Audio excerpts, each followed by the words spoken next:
ওই যে বাথরুমে আপনাকে পালিয়ে থাকতে হয়েছিল, তারপরে মানে ছাত্রদের সহায়তায় আপনি প্রাণে বেঁচে যান। বাড়ি অ্যাটাক করছে তখন, এছাড়া উপায় কি ছিল? তো আপনি কি তাহলে বলতে চান যে মানে ছাত্ররা কি তাহলে আপনাকে রক্ষা করেছে? হ্যাঁ, এটাও তো ঠিক। কিন্তু কিন্তু অনেকে তো বলছে যে ওই সময় মানুষের মনে যে ক্ষোভ ছিল মানে আওয়ামী লীগের প্রতি বা আপনাদের প্রতি, তো সে সময় ছাত্ররা আপনাকে রক্ষা করবে, মানে এটা অনেকের কাছে মানে বিশ্বাসযোগ্য হচ্ছে না বিষয়টা। ওরা বলছে আপনার উপর রাগ ছিল, কিন্তু আপনার সামনে এসে আমাদের হাত পানি হয়ে গেছে। তো এরপরে আপনি তাহলে 3 মাস তো দেশেই ছিলেন? হ্যাঁ, ছিলাম। তো দেশ থেকে মানে তাহলে মানে গেলেন কিভাবে? ওখানে আপনাকে কারা সহযোগিতা করলো, এটা কি বলা যাবে? এটা কি বলা যায়? আচ্ছা, তো এখনো মানে দেখা যাচ্ছে যে মোহাম্মদে পরে আমার, জি আচ্ছা বলেন। যেভাবে তল্লাশি, বাড়িতে বাড়িতে অভিযান, আত্মীয় স্বজনের বাড়িতে তল্লাশি, এসব একবারে চরমে। তো এটা তাছাড়া তখন শরীরটাও আমার একটু সমস্যা হয়ে পড়ছিল, অনেকগুলো ওষুধ খেতে হয়। ওষুধ খেলে আমি ভাবলাম যে অ্যারেস্ট হলে তো আমাকে ওষুধ খাওয়ানোর হলো। তো অনেক কিছু চিন্তা করে আমি শেষ পর্যন্ত সিদ্ধান্ত নিলাম ওখানে থাকবো না। তো এই যে 3 মাস যে আপনি থাকলেন, তো এই 3 মাসে তো আপনি নিশ্চয়ই বুঝতে পেরেছেন যে মানে মানুষের মনে যে আপনাদের আওয়ামী লীগকে নিয়ে যে এত ক্ষোভ, এই ক্ষোভটা কি আপনি মনে করেন না যেটা যুক্তিযুক্ত ছিল? কারণ আপনারা এই যে 15.5 বছরে যা করলেন, আপনার কি মনে হয় না যে এটা থেকে আপনাদের 15.5 বছরে পদ্মা সেতু তো আমরা করেছি, 3.5 বছরে মেট্রো রেলও তো আমরা করেছি, 7.5 বছরে 15 বছরে ঢাকা এলিভেটেড এক্সপ্রেসওয়ে তো আমরা করেছি। কিন্তু আপনারা যে উন্নয়ন করেছেন, উন্নয়নমূলক কর্মকাণ্ডের নামে যে জনগণের ভোটাধিকার আপনারা যে কেড়ে নিয়েছিলেন, আপনি কি মনে করেন না যে এটা একটা আপনাদের ভুল ছিল? কোনটা? মানে এই যে উন্নয়নের কথা বলে আপনারা যে গণতন্ত্র না উন্নয়ন, কিন্তু দেখা গেল আপনারা উন্নয়নের কথা বলে 18 সালে একটা রাতের ভোটের নির্বাচন করলেন, 2024 একটা ডামি নির্বাচন করলেন। তো এই যে জনগণের যে ভোটের অধিকারটা কেড়ে নিয়েছিলেন, আপনি কি মনে করেন না যে এটা আপনাদের একটা ভুল সিদ্ধান্ত ছিল? আলোচনার অপেক্ষা রাখে, সেগুলো চর্চা করার বিষয় আছে, আমাদেরও একটা দৃষ্টিকোণ আছে। কিন্তু আমরা যখন দেখি মোহাম্মদে দেশে দেশে গণতন্ত্রের স্বরূপ সব জায়গায় একরকম নয়। আমাদের দেশে অপোজিশনের যে চেহারা, সেখানে আমাদেরকে একটা ইলেকশন লিগালি করতে হয়, সেটা আমরা করেছি। এটা কিন্তু উন্নয়নকেও আমরা, দেশের মানুষ যা চায়, আজকে আপনি অপিনিয়ন পোল নেন, বেশিরভাগ লোক শেখ হাসিনা আবার আসুন, এবং শেখ হাসিনাকে আমরা চাই, এই কথা আজকে মানুষের মুখে হচ্ছে। ইলেকশনটা হলে বুঝবেন না, কিন্তু এটা তো আপনি যেহেতু আওয়ামী লীগ করেন আপনি সেটা বলছেন, মানুষ শেখ হাসিনাকে বলবে। কিন্তু পাবলিক পারসেপশন হচ্ছে যে আপনি দেখেছেন যে শেখ হাসিনা যদি সত্যি মানে ওই সিচুয়েশন থাকতো দেশে থাকতেন, অনেকে তো দেশ ছেড়ে পালিয়ে যেতে হয়েছে। তো এটা কি তার রাজনীতির জন্য একটা লজ্জাজনক অধ্যায় না? আমি এটা মনে করি না। তখন তার বেঁচে প্রয়োজন ছিল, কারণ তাদের সেদিন প্ল্যানই ছিল তাকে কিল করবে।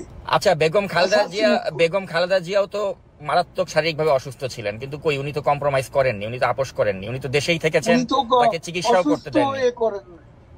হ্যাঁ, কিন্তু উনি তো আপনাদের সাথে কম্প্রোমাইজ করলে তো আপনারা তাকে বিদেশে যেতে দিতেন, তো তিনি তো কম্প্রোমাইজ করেননি, কিন্তু আপনাদের নেতৃত্ব কম্প্রোমাইজ করে ভারতে চলে গেলেন। কম্প্রোমাইজ করে যায়নি, তাকে বাঁচার দরকার ছিল, সেই জন্য চলে আসছে। কিন্তু আপনার কি মনে হয় না যে আপনারা ওই সময়টাতে যখন শাসনভারে ছিলেন তখন আপনারা এমন সবকিছু, বাংলাদেশে অপিনিয়ন পোল নেন, মানুষ কাকে সমর্থন করে, আমি সেই কথাই যাচ্ছি। আচ্ছা সেটা ঠিক আছে, এটা আপনি যেহেতু আওয়ামী লীগ করেন আপনি ভাববেন বা বিশ্বাস করবেন যে আমি আপনার সে দলের প্রতি কথা মানুষের সেবা সমর্থন। পাবো কেন? দেশে পাবলিক ওপিনিয়ন কোন জায়গা এটা কি আপনি জানেন না? এখন আপনি একটা দলের সমর্থক হলে তো জানবেন না, না এটাই স্বাভাবিক। না, আমি কোনো দলেরই সমর্থক না। আমি আপনি যখন তো যে বায়াস। না, আমি কখনোই বায়াসড না। When you are biased as a journalist, তখন আপনি ঢালাও অভিযোগ আচ্ছা করবেন। আচ্ছা, সাংবাদিক বলতে আপনারা এর কি, কোনো মানে নেই। সাংবাদিক বলতে মানে কারা বায়াস ছিল না? এই যে আপনার নাইমুল ইসলাম খানের মতো লোকরা, বা যারা ওই যে শেখ হাসিনার প্রেস কনফারেন্সে গিয়ে ভালো ভালো কথা বলতো? তাদের কথা বাদ, আপনি নিজেই বায়াসড। আমি সবার কথা তো বলছি না। আচ্ছা আপনি আমাকে বায়াস বলেন? বায়াস লোক তো আছে। আপনি নিজেও তো সাংবাদিকতা করেছেন তাই না? আপনি নিজেও জানেন যে সাংবাদিকদের কাজ হচ্ছে প্রশ্ন করা। আমি ওই প্রশ্নটাই আপনাকে করছি, তো সেজন্য আমি সে প্রশ্ন করে লাভ তো নেই। প্রশ্ন করে যা নেবেন সেটা লিখতে পারবেন না, কারণ আমি আওয়ামী লীগের যা সেটা আপনি প্রচার করতে পারবেন না। আমি অবশ্যই প্রচার করতে কথা পারবো, বলার জন্য বলছেন। এবং আমি যেটা কথা আপনার সাথে হ্যাঁ। হচ্ছে পুরোটাই আমি আনকাট প্রচার করব। কিন্তু আমি যেটা জানতে চাই যে আপনাদের কি এখনো কোনো অনুশোচনা বা আত্ম উপলব্ধি হয়েছে যে আপনারা যা করেছিলেন না, সেগুলো সেটা- সঠিক ছিল না? না, আমাদের আত্ম উপলব্ধি, আমাদের আত্মসমালোচনা থাকতে পারে, এবং সেটা নিয়ে আমরা চর্চা করব যখন আমরা দেশে ফিরব, এবং সেখানে আলোচনা করে ভুল হয়ে থাকে আমরা ভুল স্বীকার করব, সেটা দেশে বিদেশে বসে। কিন্তু দেশে কি যাওয়ার মতো বাস্তবতা আপনাদের হবে আদৌ? কারণ আপনাদের নেতাকর্মীরা সবাই তো মানে পলাতকই বেশিরভাগই, কাউকেই তো আমরা দেখতে পাচ্ছি না। আদৌ কি দেশে আসার মতো কোনো সিচুয়েশন কখনো হবে আপনার মনে হয়? The sun rises every day, but the night before. তো আরেকটা প্রশ্ন করতে চাই, আরেকটা প্রশ্ন আপনাকে করতে। এটা তো আপনি জানা, এটা ইংরেজিটার বাংলা।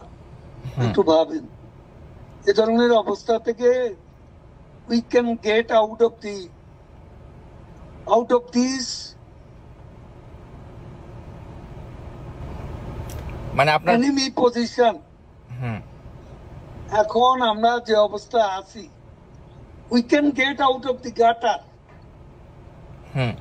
আমি সেটাই মনে করি। না সেটা ঠিক আছে, আপনি গাটারে পড়ে গেছেন, গাটার থেকে you can get out of the gutter, ওই বিশ্বাসটা আপনার আছে। কিন্তু কথা হচ্ছে এই গাটারে আপনারা পড়লেন কেন?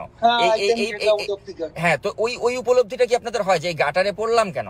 গাটারে পড়েছি নিজেদের স্বেচ্ছাচারিতার কারণে, ভোট চুরি করে ক্ষমতায় থাকার কারণে, অপোজিশনকে কোনো স্পেস না দেওয়ার কারণে। তো এই উপলব্ধিটা না আসলে কি আপনি মনে করেন যে বাংলাদেশে আসলে রাজনীতিতে প্রত্যাবর্তন করা সম্ভব? আমি আপনাকে বলছি, মানুষ এখন কেন মনে করছে,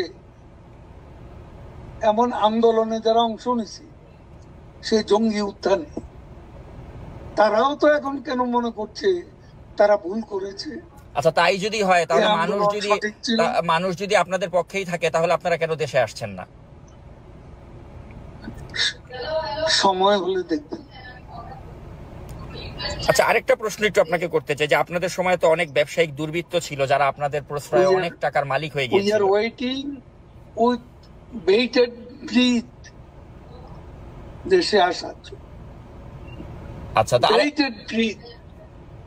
আচ্ছা, তো যেটা আরেকটা প্রশ্ন করতে চাই আপনাকে যে আপনাদের সময় তো অনেক ব্যবসায়িক দুর্বৃত্ত, তারা হাজার হাজার কোটি টাকার মালিক হয়ে গিয়েছিল। এমনও ব্যবসায়ী ছিল, বসুন্ধরা গ্রুপের মালিক, সে বলেছিল যে মৃত্যুর আগেও শেখ হাসিনার সাথে আছি, মৃত্যুর পরেও থাকবো। কিন্তু তার পত্রিকাতে এখন দেখছি আপনাদেরকে এভাবে সমালোচনা হয়। তো আপনার কি মনে হয় না যে এরা এই যে এত সুসময়ের পাখি আপনারা তৈরি করেছিলেন, যারা এখন আপনাদের বিরুদ্ধে তাদের পত্রিকা মিডিয়াকে কাজে লাগাচ্ছে, এটা কেমন লাগে আপনার কাছে? আপনার এই চেহারাটা, এই বক্তব্যটা কোথায় যাবে যদি আমরা ফিরে যাই?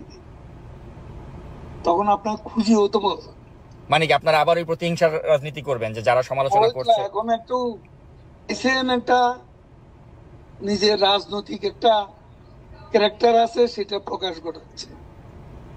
না আমি সাংবাদিক হিসেবে আপনাকে জাস্ট প্রশ্ন করছি, আমি কিন্তু কোনো আমার you are not journalist, you are biased, partial journalist. আচ্ছা তাহলে বায়াসড কে? না ওই নাইমুল ইসলাম খানের মতো লোকরা। জার্নালিজমের একটা নিউট্রালিটি থাকে, এটা আপনার নাই। আপনি তো অ্যাটাক করতেছেন একটা পক্ষ হইয়া। ইউনুসের লোকেরা যেভাবে বলে, ফান্ডামেন্টালিস্টরা আজকে যেভাবে আমাদের বিরুদ্ধে বলে, আপনি তাদের সেই চিন্তা চেতনার প্রতিধ্বনি করছেন। আচ্ছা, এই ধরনের আমার সাথে কথা বলে লাভ কি? আর আমাদের দল নিষিদ্ধ, এখন আপনি এটা তো প্রকাশ করতে পারবেন না। না দরকার কি আমার ইন্টারভিউ? না, তারপরে আমি যেটা জানতে চাই আপনার কাছে শেষ পর্যন্ত, যে মানে আপনাদের কি মনে না, হচ্ছে আমার না জানার দরকার নেই। যে আপনারা জনগণের No, কাছে? I don't want to talk to you. আচ্ছা, আপনি প্রশ্ন করছেন, তো প্রশ্নের মধ্যে আপনার পার্সিয়ালিটি প্রকাশ ঘটাচ্ছেন। আপনি একটা পলিটিক্যাল ক্যাম্পের সাথে জড়িত, সেটার প্রকাশ ঘটাচ্ছেন। প্রশ্ন এইভাবে করে না, একজন নিউট্রাল জার্নালিস্টের প্রশ্ন এরকম হয় না। আচ্ছা, শেষ প্রশ্ন আপনাকে যেটা করতে চাই, তাহলে আপনারা কি কখনোই জনগণের কাছে আপনাদের অতীত কর্মকাণ্ডের জন্য ক্ষমা চাবেন না? আমি সে কথা জবাব দিয়েছি, শুনতে পাননি?